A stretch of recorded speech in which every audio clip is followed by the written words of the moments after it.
To study with NKR friends. हम लोग अब पढ़ेंगे कंप्यूटर हार्डवेयर एंड सॉफ्टवेयर। तो चलिए सेशन को स्टार्ट करते हैं। कंप्यूटर हार्डवेयर एंड सॉफ्टवेयर को देखते हैं। यदि हमारे चैनल पर आप नए हैं तो प्लीज सब्सक्राइब कर लीजिए। हार्डवेयर देखेंगे। हार्डवेयर ऐसे कंप्यूटर, ऐसे डिवाइस जिन्हें हम छू व देख सकते हैं, इन्हें हम टेंजिबल डिवाइस कहते हैं, कहा जाता है, जो सॉफ्टवेयर को कमांड देते हैं या सॉफ्टवेयर की कमांड पर कार्य करते हैं। इनपुट डिवाइस या फिर इनपुट यूजर द्वारा कंप्यूटर को जो निर्देश, आदेश, संकेत, इंस्ट्रक्शन दिए जाते हैं, इनपुट कहलाता है। इनपुट डिवाइस क्या क्या है? तो जिन डिवाइस के द्वारा हम कंप्यूटर को डेटा, शब्द, संकेत, आदेश, इंस्ट्रक्शन देते हैं, वे इनपुट डिवाइस है। क्या है? इनपुट डिवाइस है। इनपुट डिवाइस यूजर डेटा को स्वीकार करते हैं और इनपुट डिवाइस कंप्यूटर को डेटा प्राप्त करने में मदद करते हैं। इनपुट डिवाइस कंप्यूटर को डेटा प्राप्त करने में मदद करते हैं। अब देखेंगे इनपुट डिवाइसेस कौन कौन सी होती है। तो इनपुट डिवाइस, ये सभी इनपुट डिवाइस है। चलिए इस तरह से देख लेते हैं इनपुट डिवाइसों को। तो कीबोर्ड है, keyboard, mouse, microphone, joystick, OCR optical character reader, OMR optical mark recognition scanner, MICR magnetic ink character recognition and light pen recognition system,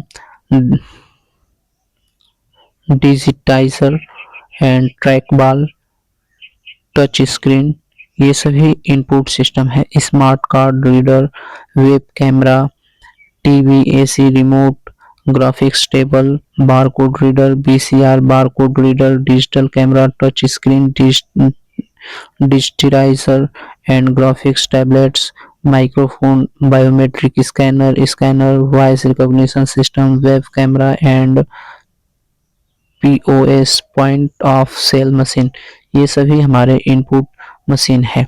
अब देखेंगे कुंजी पटल। कुंजी पटल अर्थात कीबोर्ड। तो कंप्यूटर में अक्षर, नंबर, सिंबल आदि जानकारी लिखने के लिए की दबा करके कुछ डेटा इनपुट या लिखते हैं, लिखने के लिए कीबोर्ड का प्रयोग किया जाता है। कीबोर्ड का आविष्कार क्रिस्टोफर लेथम सोलेज ने किया था। कीबोर्ड का आविष्कार किसने किया था? तो कीबोर्ड का आविष्कार क्रिस्टोफर लेथम सोलेज ने किया था। ये याद रखेंगे, क्वेश्चन आएगा कि कीबोर्ड का आविष्कार किसने किया था, तो क्रिस्टोफर लेथम सोलेज ने किया था। आगे है हमारा टॉपिक माउस। माउस का आविष्कार डगलस एंगलबर्ट ने किया था। माउस चूहे को डॉग ने किया था, डगलस एंगलबर्ट ने। और कीबोर्ड को क्रिस्टोफर लेथम ने किया था। माउस कंप्यूटर का एक इनपुट डिवाइस है जिसका मुख्य रूप से प्रयोग कंप्यूटर में पॉइंटर अर्थात कर्सर को मूव करने के लिए, इधर से उधर मूव करने के लिए किया जाता है। ऐसे कर्सर होता है ना, ऐसे इसको इधर से उधर मूव करने के लिए माउस का यूज किया जाता है। आगे हम देखेंगे आउटपुट। आउटपुट क्या है? हमारे द्वारा कंप्यूटर को जो इनपुट निर्देश दिया जाता है उसकी प्रोसेसिंग के बाद जो हमें परिणाम प्राप्त होता है उसे हम आउटपुट कहते हैं। आउटपुट डिवाइस देखेंगे तो कंप्यूटर से प्राप्त परिणाम को देखने अथवा प्राप्त करने के लिए आउटपुट डिवाइस का प्रयोग किया जाता है। Soft copy and hard copy. Soft copy क्या है? वह आउटपुट होता है जो उपयोगकर्ता को कंप्यूटर के मॉनिटर पर दिखाई देता है अथवा स्क्रीन में सुनाई देता है। वो स्पीकर में सुनाई देता है, वो सॉफ्ट कॉपी होता है। लेकिन हार्ड कॉपी वह आउटपुट जो उपयोगकर्ता को पेपर या हाथ में प्राप्त कर लेता है, जिसको वो टच कर सकता है, उसे हम आउटपुट डिवाइस कहेंगे। अब कुछ आउटपुट डिवाइस को देखेंगे, जैसे मॉनिटर है, ये स्पीकर है, ब्रेली रीडर है, plotter, sound card, GPS, pointer and projector, ये सभी आउटपुट डिवाइसेस हैं। नेक्स्ट देखेंगे मॉनिटर, वीडियो, जिसको हम वीडियो भी कहते हैं, और वीडियो का फुल फॉर्म होता है विजुअल डिस्प्ले यूनिट या फिर VDT, वीडियो डिस्प्ले टर्मिनल कहते हैं। ठीक है। तो यह सबसे आम कंप्यूटर आउटपुट डिवाइस है।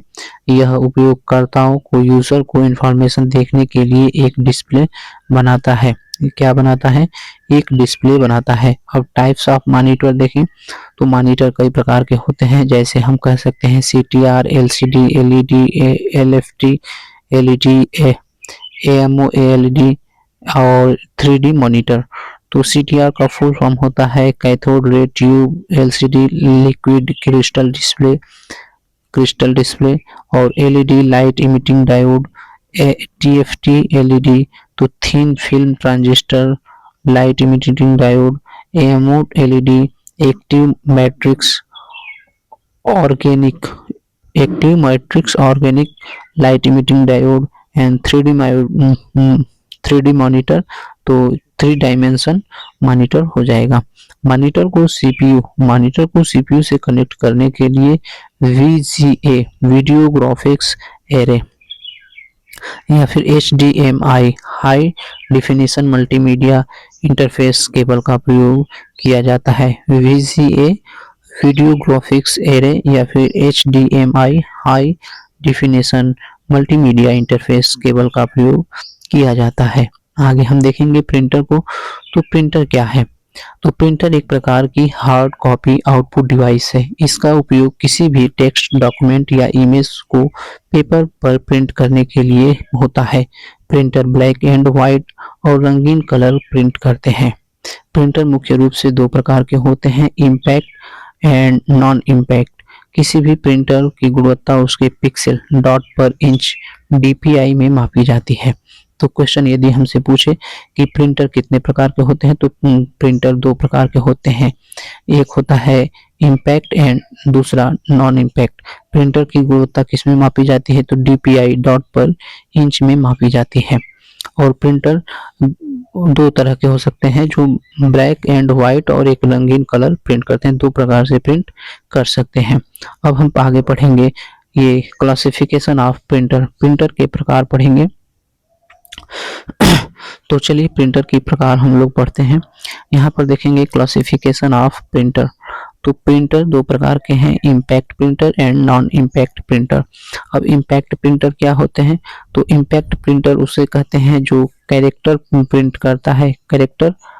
और एक है लाइन प्रिंटर और कैरेक्टर, जो एक अक्षर को प्रिंट करता है और दूसरा ये लाइन वाइज प्रिंट करता है। तो ये दो प्रकार के हो गए इम्पैक्ट प्रिंटर। अब कैरेक्टर में डॉट मैट्रिक्स होगा और एक डेजी व्हील प्रिंटर होगा। दो प्रकार के dot matrix and Daisy wheel printer. Line printer में ड्रम प्रिंटर होगा और चैन प्रिंटर होगा। लाइन प्रिंटर में दो प्रकार के होंगे, drum printer and chain printer होंगे।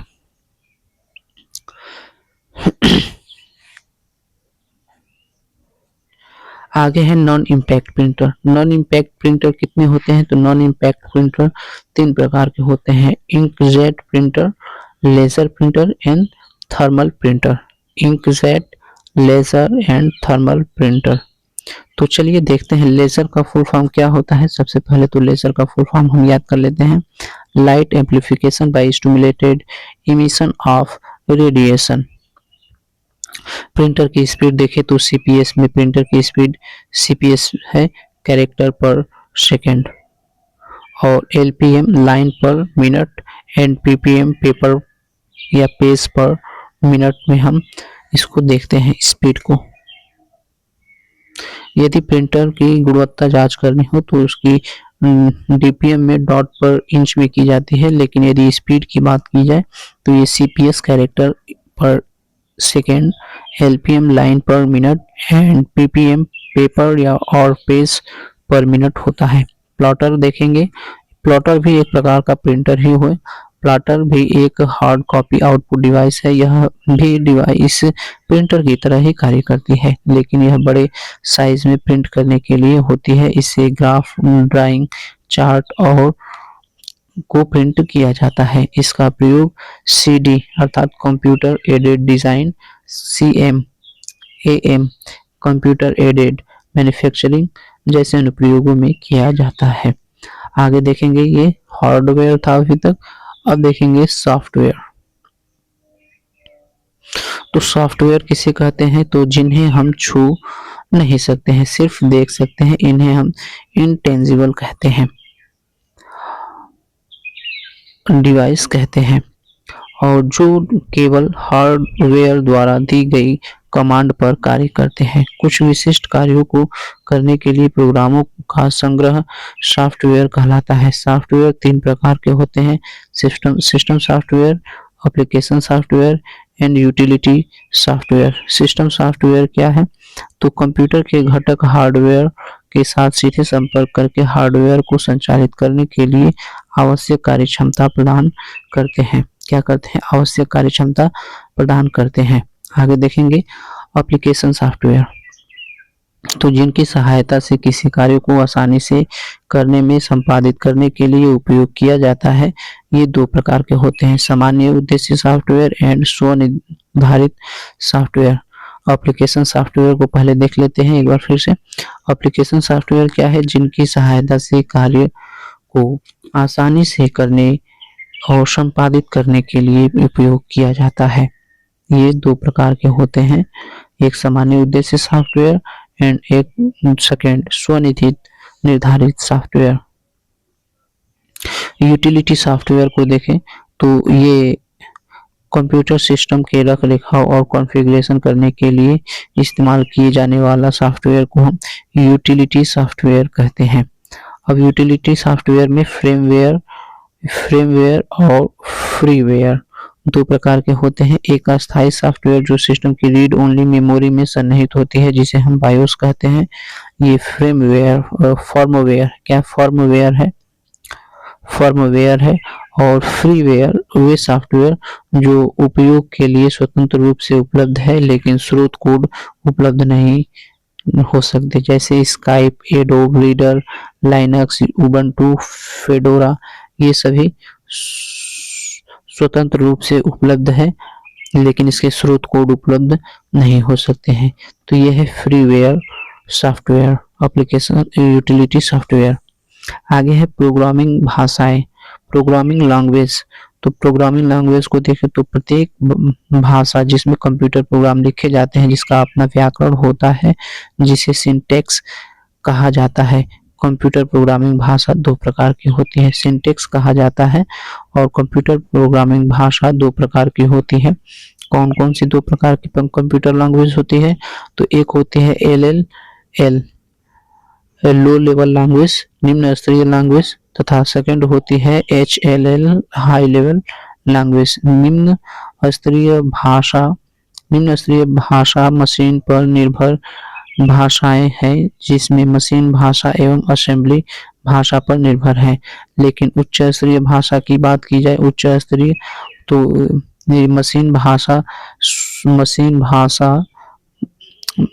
उच्च स्तरीय भाषाएं मशीन से स्वतंत्र होती हैं और कोड लिखने से सरल होती है। इन भाषाओं को कंप्यूटर सीधे नहीं समझ पाता है, उन्हें मशीन भाषा कहते हैं।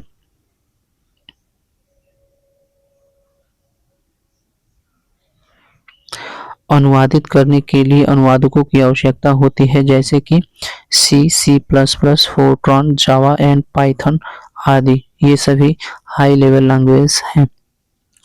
आगे देखेंगे ट्रांसलेटर।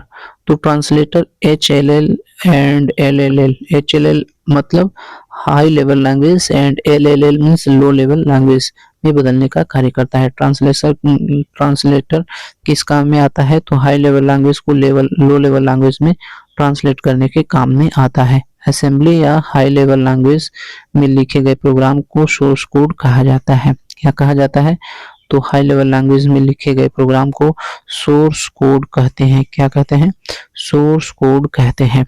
अनुवादक 3 प्रकार के होते हैं। ट्रांसलेटर 3 प्रकार के होते हैं, एक कंपाइलर होता है, एक असेंबलर होता है, एक इंटरप्रेटर होता है। कंपाइलर किसे कहेंगे, तो source code high level language को मशीन कोड में बदलना, पूरे प्रोग्राम को रीड करके एक साथ ट्रांसलेट करने का काम, ये एक साथ सभी प्रोग्राम को रीड करके एक साथ ट्रांसलेट करने का काम कंपाइलर करता है। असेंबली भाषा को मशीन भाषा में ये बदलता है। इंटरप्रेटर एक बार पूरे कार्यक्रम के बजाय एक बार में एक पंक्ति का ये अनुवाद करता है, एक बार में एक पंक्ति का इंटरप्रेटर अनुवाद करता है। आगे हम लोग देखेंगे सीपीयू क्या है। सीपीयू, चलिए सीपीयू को भी हम लोग देख लेते हैं। सीपीयू का फुल फॉर्म होता है central processing unit. CPU stands for central processing unit. ये पेपर में बहुत इंपॉर्टेंट क्वेश्चन बनता है। ये कंप्यूटर का मुख्य भाग होता है, क्योंकि कंप्यूटर से अन्य सभी उपकरणों को जोड़ता है। वे सभी उपकरण को नियंत्रित करता है। कंप्यूटर जो भी काम करता है वह सीपीयू में ही होता है। इसे कंप्यूटर का मस्तिष्क या ब्रेन दिमाग कहते हैं। सीपीयू को processor, micro processor, central processing unit and control unit, execute unit अन्य नामों से भी जाना जाता है। और माइक्रो कंप्यूटर के सीपीयू को माइक्रो प्रोसेसर कहा जाता है। कंप्यूटर का मुख्य कार्य इनपुट को ग्रहण कर उसकी प्रोसेसिंग करके आउटपुट प्रदान करना होता है, एवं डाटा को ग्रहण कर उसकी प्रोसेसिंग करके इंफॉर्मेशन प्रदान करना होता है। पहला प्रोसेसर की यदि बात की जाए तो पहला प्रोसेसर ये इंटेल 4004 था। इंटेल 4004 पहला प्रोसेसर है। और यदि इंडियन फर्स्ट प्रोसेसर की बात की जाए तो शक्ति है। क्या है? शक्ति। सीपीयू द्वारा मेमोरी में किसी स्थान तक पहुंचने में लगने वाले समय मेमोरी एक्सेस टाइम है। क्या है? मेमोरी एक्सेस टाइम है। सीपीयू की गति को हर्ट्ज में मापी जाती है और रजिस्टरों में संग्रहित डेटा पर निष्पादित ऑपरेशन माइक्रो ऑपरेशन कहलाते हैं। रजिस्टरों में संग्रहित डेटा निष्पादित ऑपरेशन करने पर ये माइक्रो ऑपरेशन कहलाते हैं। कैश मेमोरी सीपीयू और रैम के मध्य में स्थित होती है। कैश मेमोरी कहाँ पर स्थित होती है? तो कैश मेमोरी सीपीयू और मेमोरी के मध्य में स्थित होती है। कैश मेमोरी सीपीयू के साथ मिलकर के कार्य करती है। कैश मेमोरी सीपीयू के साथ मिलकर के कार्य करती है। आगे है ALU. ALU stands for arithmetic logical unit. Arithmetic logical unit. ALU का पूरा नाम है arithmetical logical unit. Arithmetical logical unit अर्थात गणितीय एवं तार्किक इकाई। एएलयू सीपीयू का वह महत्वपूर्ण भाग या कंपोनेंट है जहां प्रोसेसिंग के दौरान निर्देशों का वास्तविक क्रियान्वयन होता है। इसका प्रयोग अंकगणितीय प्लस माइनस गुणा भाग एवं तार्किक बूलियन लॉजिकल एंड और नॉट गणना करने के लिए किया जाता है। नेक्स्ट देखें तो नेक्स्ट है ये CU. CU stands for control unit. CU stands for control unit. CU का पूरा नाम कंट्रोल यूनिट है। कंट्रोल यूनिट है यह सीपीयू का एक महत्वपूर्ण हिस्सा है जो कंप्यूटर में होने वाली सभी प्रक्रियाओं को नियंत्रित अर्थात कंट्रोल करता है। कंट्रोल यूनिट के कार्य देखेंगे तो कंट्रोल यूनिट के कार्य function of control unit. Control unit का कार्य सीपीयू और अन्य डिवाइस के बीच डेटा के प्रवाह को फ्लो करना होता है। फ्लो या प्रवाह को नियंत्रित करना होता है। क्या करना होता है? नियंत्रित, कंट्रोल करना होता है। Memory unit MU. तो मेमोरी यूनिट क्या है?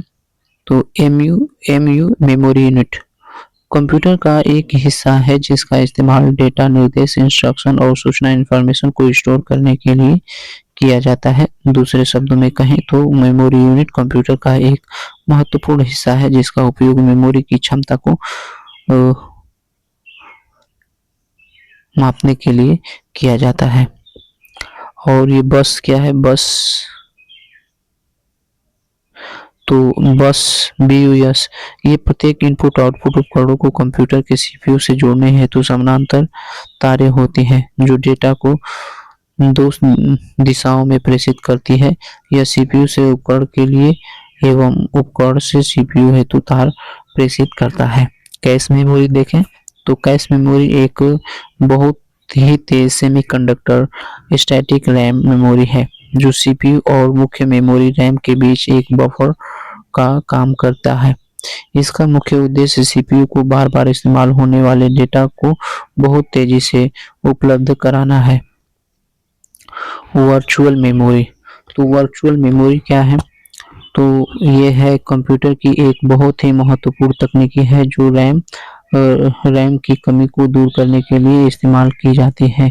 आसान शब्दों में कहें तो यह आपकी हार्ड डिस्क और एसएसडी का वह हिस्सा है जिसे कंप्यूटर नकली रैम की तरह इस्तेमाल करता है। वर्चुअल मेमोरी क्या है? तो नकली रैम की तरह इसे इस्तेमाल करता है एसएसडी।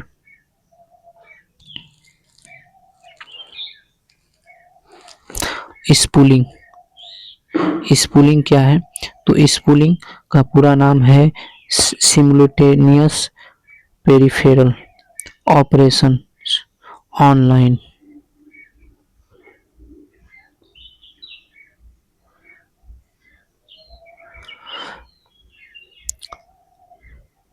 यह कंप्यूटर में डेटा को अस्थायी रूप से एक सुरक्षित क्षेत्र जिसे बफर या के स्पूल कहते हैं में रखने के का एक तकनीक है ताकि उसे बाद में प्रोसेस किया जा सके।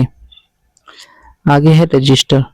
तो रजिस्टर एक प्रकार की छोटी मेमोरी होती है जो सीपीयू के अंदर होती है और करंट ऑपरेशन को स्टोर करती है। रजिस्टर की क्षमता बहुत कम होती है, कुछ बाइट्स या किलोबाइट्स होती है। रजिस्टर के प्रकार देखेंगे तो type of registers, memory buffer register, MBR memory buffer register, PC program counter and MAR memory address register, MDR memory data register and CIR current instruction register and accumulator। तो ये रहे registers. आगे है memory. तो friends इसे हम पढ़ेंगे अगले सेशन में। तब तक के लिए हमारे चैनल को आप सब्सक्राइब कर लीजिए, वीडियो जाकर के प्लेलिस्ट में देख लीजिए, इसका भी वीडियो अपलोड हो चुका है। Thanks for watching. Please like share comment and subscribe.